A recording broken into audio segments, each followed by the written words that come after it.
Today I'm going to be talking about our continents kit and our ocean current beads kits. These two kits both explore the hydrosphere's impact on local weather patterns, and they do so by analyzing surface currents and how such currents are affected by both wind direction and land shape. So let's get started with assembling them. For the ocean current beads kit, you're going to start by cutting the chenille stems to designated lengths. In order to do that, you're going to want to cut the black chenille stem into 4 equal parts, each approximately 7.5 centimeters long. Next, cut each the blue and the red chenille stems into 2 parts, both 11.5 centimeters long. With these, there will be some left over. Next, simply slide each of the beads onto its corresponding chenille stem where the arrows are pointing in the same direction. You'll want to leave a bit of a gap between each of the arrows, and we're putting 2 on each chenille stem.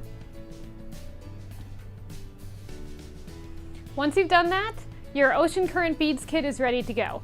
It's a very simple to use kit, and you can simply use the provided template available in the lesson plan and actually lay the currents onto the map and look at how the prevailing winds are impacting the direction of the currents as well as the temperature of the currents.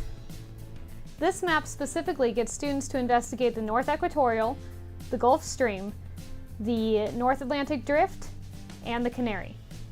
So the students are able to see by placing these currents onto the map both the directionality and the influence of the prevailing winds, but also the temperature change that they bring with them. So for instance, the colder waters of the North Atlantic are carried south by the Canary Current, and then the warmer waters of the equator are carried north by the Gulf Stream.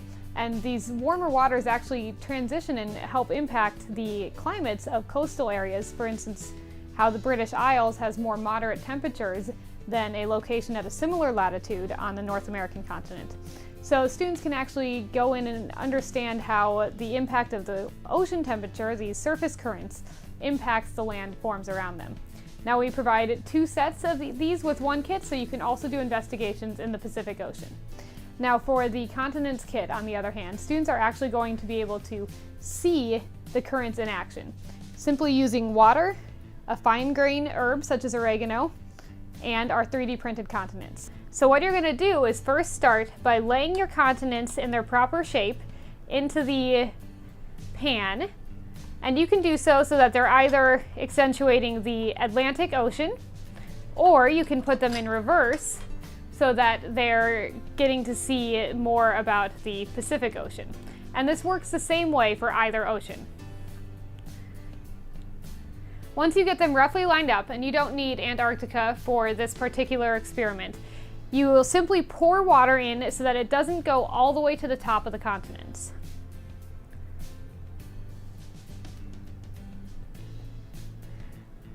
The goal is to put just enough water in that the continents themselves don't start floating around, but that the oregano will be able to float freely.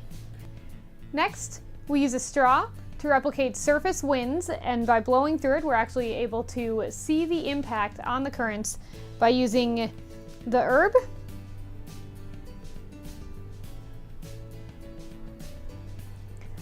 as students can watch, the oregano swirls around in the same circular pattern that we're seeing happening over here on the map. So these are 2 kits that work really well together. Students will get a really comprehensive understanding of the hydrosphere's impact on the landforms. With the continents kit, students get to visually see the currents in action and how the landforms and the wind is affecting the way the currents are moving.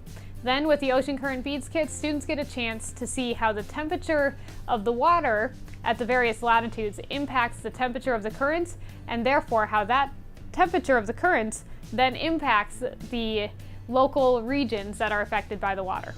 So we hope you enjoy using these 2 kits, and have a great day.